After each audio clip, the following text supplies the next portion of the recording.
Welcome to Small Arms Solutions. Today we got another really neat gun out of American Tactical. I've reviewed quite a few American Tactical. I have a relationship with those guys over the years. In fact, that relationship goes back to before I was born. The owner of American Tactical, Mr. Tony DiCerio, my father bought guns from him when he owned a shop in Rochester, New York called American Sportsman. It was a gun shop. So you're figuring going back I was born in 73, so it goes back to that. So my father had known Tony DiCerio for quite some time. And Tony was also a Rochester firefighter. And he had American Sportsman for quite some time before he sold that off to a gentleman named Fred Calcagno, and he opened up Amchar Wholesale in Rochester, New York, which became a large distributor. It went from a very small distributor in a little building in downtown Rochester and grew into one of the largest distributors for law enforcement in the country. American Tactical grew out of Amchar Wholesale. It's owned by the same company, but American Tactical was in the importing and the manufacturing end, where Amchar stayed in the distributor end. Due to the political climate in New York State, Tony DiCerio and American Tactical were forced out of New Yorkistan. The Supreme Emperor Cuomo decided that anybody that's in the firearms business was no longer welcome in New York State, which is yours truly, which is why I'm now resident of the great state of Texas, where I am very, very happy to be. In the new Somerville facility, they did production as well as importation. And one of the first products that they did was what they call the Omni hybrid receiver, which you'll see right here, which is a polymer low receiver, which we're going to go through in depth when we take this thing apart. What American Tactical did was they revisited the polymer receivers. Unfortunately, it had been tried by several companies, and it was a complete failure. The receivers would break. American Tactical wanted to do it right, so they did a complete redesign on the lower receiver. And I've been testing this lower receiver. I had worked a little bit with American Tactical on setting up some production lines and manuals and for production. And I worked with them a little bit on the development of this for as far as testing and making it to what it is today. And the receiver that we have today, this Omni Hybrid, is as strong as any aluminum receiver that's out there in the market. I have tens of thousands of rounds of testing that I've done on these lower receivers, and they are excellent. They'd also gone into making a polymer upper receiver as well, but that's sort of irrelevant to this particular model. So I just want to give you a little bit of a background on who American Tactical was and where they came from. Right now they're doing a lot of importation of the MP40 from Germany, which is a current take on the MP40. They introduced a underfolder as well, an SBR version. And they have a full line of 300 Blackout, 5.56, and now 4 10-gauge shotguns in their lineup. So what we're going to talk about here is their Omni Hybrid 410 shotgun. Now, this is a dedicated 410 shotgun. The lower receiver on this is a standard Omni lower receiver, which will work on any of the AR-15, 300 Blackout, 5.56. This is all stock. The upper is what's a little bit different. This upper fires 4 10-gauge shotgun. Now, it takes 2.5-inch shells, no larger. The magazines that were created are proprietary to this gun. You have a 5-round here, and you also have a 15-round here. And we also have a 18.5-inch smoothbore barrel that we also have choke tubes. So this is designed to fire birdshot, buckshot, or slug. You can fire all three of them in there as long as they're 2.5 inch. You don't want to go any further than that. It won't fit in the magazine, and it won't chamber properly. So you have the ability to fire whatever you want. This does not come with sights. These are Troy sights I put on. A lot of what I shot were slugs, so I had iron sights on, but I did fire some birdshot as well. American Tactical did send me some of the ammunition that they have, which is buckshot and slug. I also got some ammunition from Hornady, which is their critical defense, which is really a good home defense cartridge if you would want so. And we fired all these in this shotgun without any kind of malfunctions whatsoever.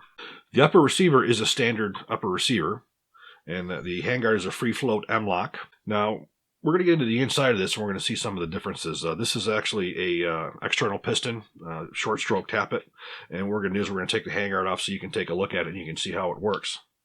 We're going to disassemble. We're going to take a look at the lower receiver first, then we're going to get into the upper receiver. We have a close-up of the magazines, as you see here. 15 shot, you can see we have holes, so you can see exactly how many rounds you have. We have an orange follower, and this is the 5-round magazine here. These are all available from American Tactical. We're going to take a close look now at the receiver. As you can see, it's all polymer. As you see, it's very thick polymer as well. Now, American Tactical is not going to tell you the super secret formula. That's sort of their own secret. But I want you to take a notice here into the rear here. You can see there's a metal insert in here so you can torque down the receiver extension nut to the regular mill spec of 35 foot-pounds. But you can see you have a bolt catch. And they also have an anti-walk system on here as well. Not necessary because it assembles the same way a regular AR-15 does, where your hammer and trigger pins are what lock your hammer pin in place and your J-spring on your hammer. But what this does is it prevents it from walking. This is, I believe this may even be patented. I'm not sure. But you have on both sides a complete anti-walk system, standard magazine release. Also up front here, there's an insert as well. So extremely durable system. You have a HK style hook type receiver extension, so you can put a sling on here. Standard stock assembly. This is a commercial stock assembly, I believe. We'll take a look at the bolt carrier. It looks very different from anything else you've ever seen. Notice the bolt, we have the extractor and the ejector, and it is spring loaded. This is a gas operated system. It's put together with a pin so you cannot take it apart, so they don't want you taking this apart. You can see we have a locking mechanism on here. Now what we're going to do now is we're going to take off the handguard so you can take a look at the operating system. As we previously stated, this is a gas operated shotgun, which we can see the piston and everything here. We have our return spring as you see here, and you have, very similar to the Benelli M1014 or M4, you have two operating rods that come back and strike the bolt carrier. And we can see the two striking surfaces on here. We have right here, and we have right here, which is what drives it rearward. So we have a very durable, reliable system. So it's very simple. And as you can see, that this is a free floating handguard. Not that it makes as much difference, on the shotgun. The barrel we have here, you can see, is made in Turkey. The flash suppressor comes right off.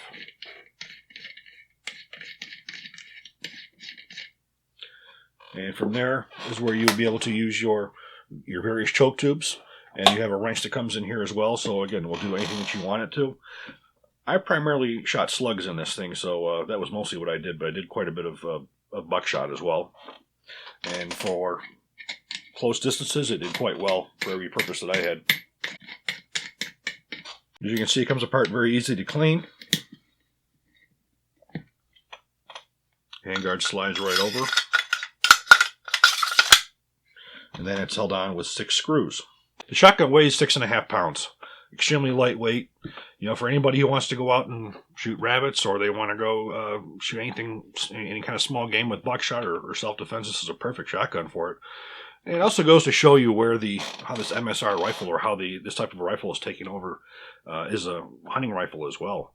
So you have a traditional 410 gauge Remington semi-automatic. You have the same thing in an AR platform. It's lighter than the original Remington. It's very controllable. It's very similar to what everybody's used to with the rifle. It's one of the things that we try to get through in the Second Amendment community here to the government, is the fact that these rifles have really redefined the hunting rifle. Where 20 years ago you'd have a wood stock semi-automatic shotgun, where today we have this. We have something that's more modern. It's lighter. It's more. I think it's much more easier to control. It's more comfortable. These rifles have made their way into replacing a lot of what we would look at as traditional lever action, bolt action, pump action type weapons. And what we're going to do now is we're going to take this to the range, and we're going to test a few different kinds of ammo.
.410 slug.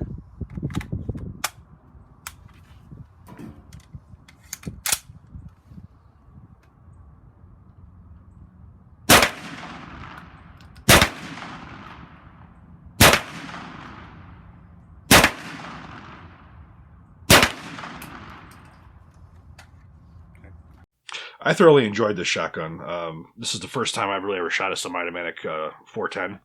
I may have fired a couple of them during my time as a forensic scientist, but I don't really recall. We pretty much got everything in.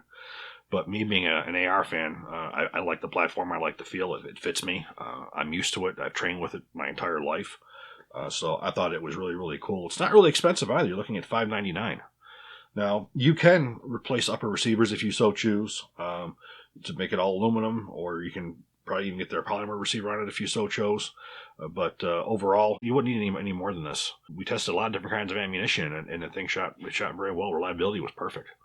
So they definitely did their homework for as far as manufacturing and testing. You can get them. They've been available. They were introduced at SHOT Show 2018. There was sort of a soft release in 2017, but they weren't really released until SHOT Show this year. They had them out at the range day for media, which I got to put a few rounds of slugs through them, and we were hitting steel at I think I was hitting steel probably around 50 yards with the iron sights. It was a really, really neat shotgun. Not a lot of money. Again, retails for $5.99, which means you can probably get it out in the wild there for a little bit less than that. But if you guys have any questions, please feel free to leave me a comment. I hope you enjoyed this video. If you did, please click like, please subscribe, and even better, share. Thank you.